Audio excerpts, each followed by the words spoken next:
subscribe to my YouTube channel.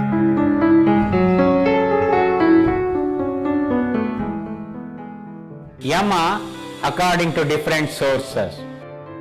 There are a number of Upanishads where we find the information and instructions to practice yoga.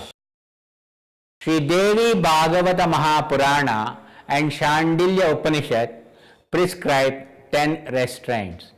They are Ahimsa, Satya, Asteya, Brahmacharya, Aparigraha, Daya, Arjavam, Kshama, Dhriti, Mitahara and Shaucha. Ahimsa, Satya, Asteya, Brahmacharya and Aparigraha have already explained. Let us discuss the other restraints mentioned in Sri Devi Bhagavata Mahapurana and Shandilya Upanishads. Daya. Daya means mercy, kindness. Tenderness and simplicity are the other qualities of Daya. Daya helps to conquer insensitive feelings toward all beings. Daya develops the compassion and individual cares for the sufferings of the people and all living beings. Arjavam. Arjavam means simplicity, uprightness. There is the absence of crookedness in Arjavam. One should be simple and straightforward.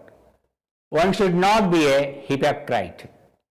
One should not develop or show the ego that obstructs one to becoming one among all. One should denounce the ego and pride to develop Arjavam, that is uprightness.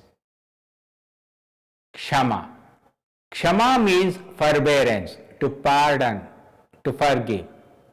Kshama is to restrain from intolerance with the people as well as impatience with the circumstances. One should practice Kshama to pardon based on Dharma, the moral value. Apply your discernment and practice Kshama. Dhriti. Dhriti means firmness, steadiness, a practice to overcome fear and indecision. Dhriti develops determination. This brings a rapid progress in you, your practice, etc. Because of indecision, you postpone your practice, etc. When you build up firmness, that is a steadiness, you can practice without faltering. Mitahara. Mitahara means moderation in diet. The individual should always consume an agreeable and sweet food. Sweet is not a sugar-based food. Sweet means not irritant when consumed. That means the individual should consume the savory food which augments the energy, vitality, vigor, health, joy and cheerfulness. Mitahara does not mean to reduce the quantity of consumption of the food to a very low level. Neither it is fasting. Diet means to avoid those food that alter the humors of the body. What is this diet food? Pushtam sumaduram snigdam gavyam dhatu praposhanam manobilashitam yogyam yogi bhojanamachare. Pushtam means the food that nourishes the body. Dhatu praposhanam means the food that nourishes dhatu, that is chyle, flesh, blood, bones, marrow, fat and the semen. Thus the yogi should take the nourished and sweet food mixed with ghee and milk, etc. This food should nourish the dhatu, giving pleasure and happiness to the mind.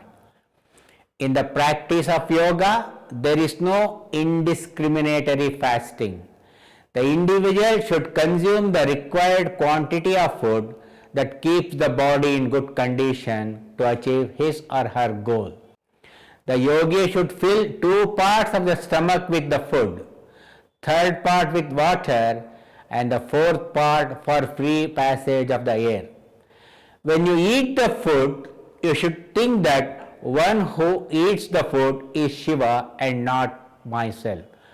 Bhokta Devo Maheshwaraha. The eater is Maheshwara, the great Lord.